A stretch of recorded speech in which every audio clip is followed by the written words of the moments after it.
Upirahan natin kasi hindi lumabas ano sa binuksan na ni ano kasi ala yan bumubuka-buka yung bibig niya ala. Survive. Kulay puti pa man din siya. Diyot na siya umahan din. Oo. Yan, inuopera na ni ala. Dugo-dugo na. Ala, huwag mong ano ka ba hala kawawa.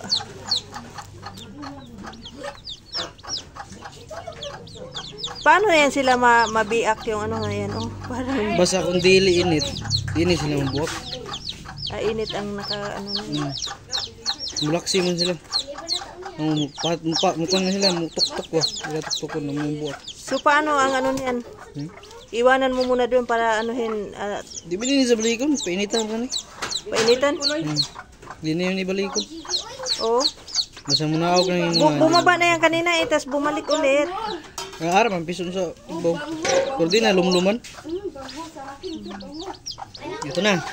Lumabas na. Ayan na yung mga kamay niya. Nikad.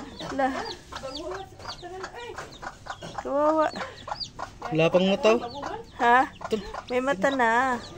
Yung isa hindi pa bumuka. Natakpan ng balahibo. Yung dugo. Ay. So paano yan? Hindi yan, i-separate mo. Kasi maganda pa naman kulay niya. Apa natin? Ayan Patay. Ang buhi man.